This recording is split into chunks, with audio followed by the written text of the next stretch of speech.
Connected to test it. Working fine. No pressure. So now we take a 4mm to remove the head.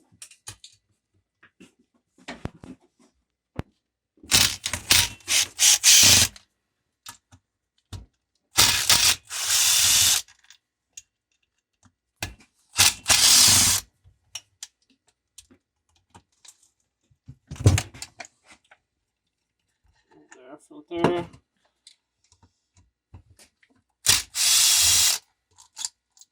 Go.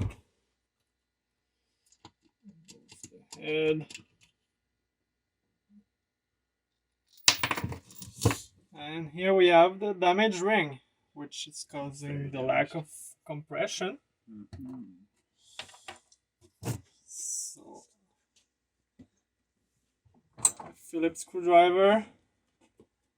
Be sure to push hard when removing the screws. As they're Loctited in, you don't want to strip the head.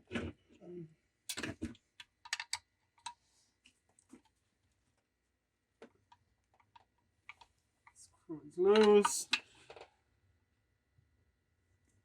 Second screw is loose. Also, remove the fan guard to get the new piston ring on. It will help for clearance. Screws.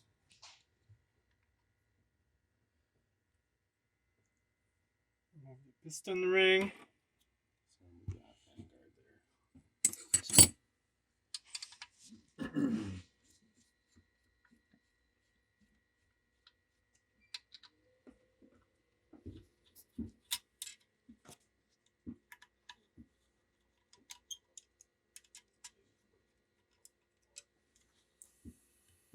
Fan guard, 2 screws.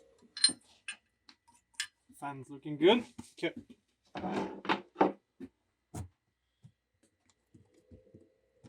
There's a mistake. Alright.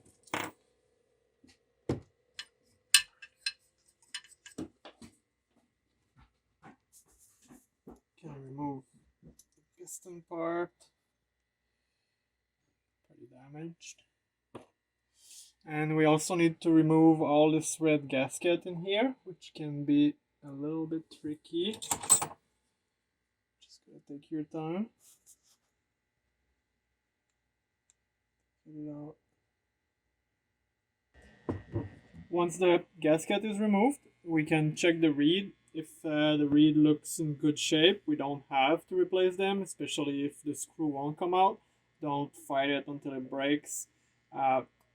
This one, we were able to crack it open, and we can now replace this valve down here with a new one.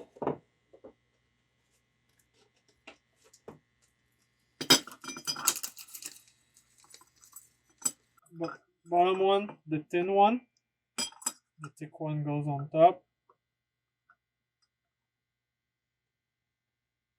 Screw back.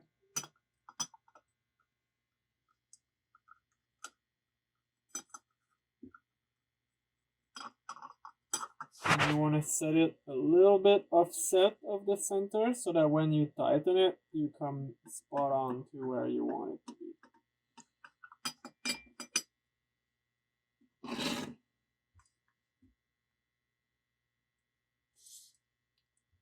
Tricky part now, aligning both together. A little bit offset of the hole. Tighten it. Should turn into place. Nice and tight, straight with the seat. Now this is good to go.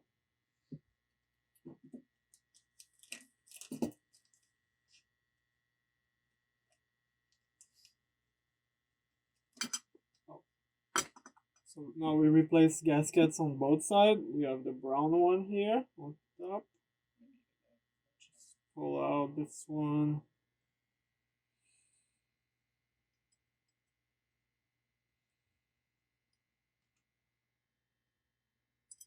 new one in. Carefully putting it in the groove. Other side. Red one in. Be sure to press into the groove with your finger or a flat blade screwdriver.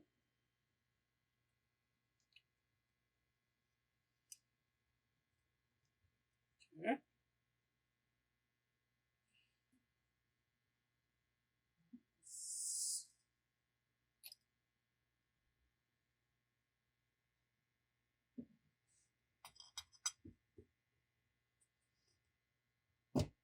Oh, so now the compression ring for the piston. There is a groove here on the piston for this valve here, so if you're not sure which way it goes, put it back on the assembly. Now we're gonna use the provided Loctite. And that's cupping up from the bottom.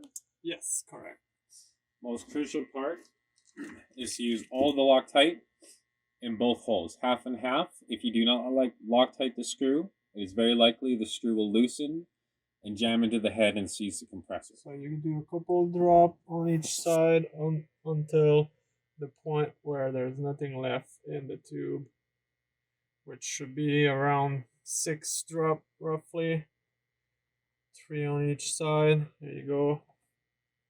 Now we can put the screws back.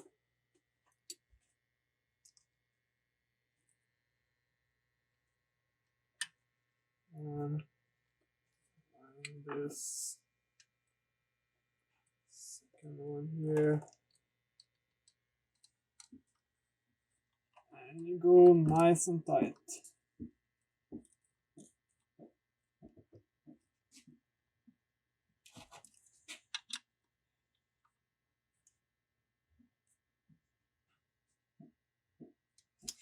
Go. So that's the piston ring changed. Now we put the chamber around. Go. Explain the piston ring. So we want the piston ring in here to be facing up. So you're gonna have to slide this in a way that you don't pinch this down, as well as making sure that the groove on this goes up, because it's the groove that is gonna seal with your head here. So you want to go at an angle and roll it on, so you don't fold the slip backward. So you get it in and you turn, bring it up all the way around.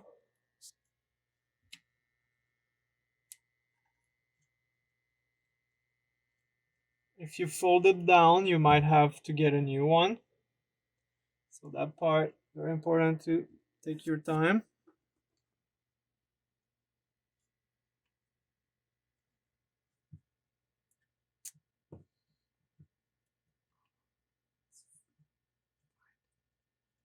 And twist, keep twisting up until it's all in.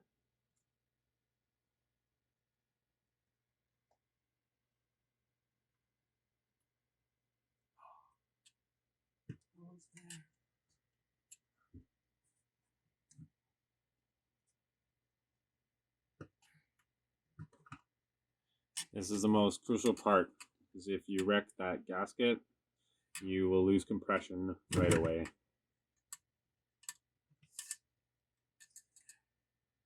And you just wasted time. So when you look inside, you should see the lip up all the way around. If one of the side is pinched, you're gonna need to do it again, and most likely the ring is damaged.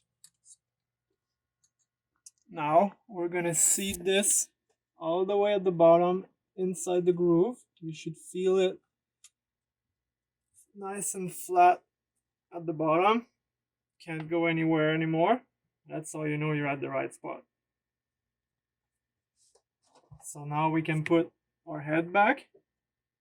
Oh, first the guard back. Well, it's easy. There's a groove here at the bottom. That's the one that can fight you a little bit. 2 screws at the top.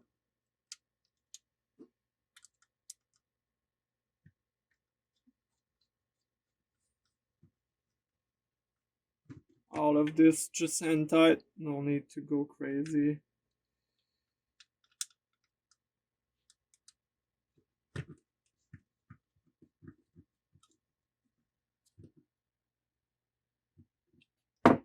And now we're ready to put the head back with our head screws. Very important to have this part of the head facing the right way, because otherwise you change the compression cycle.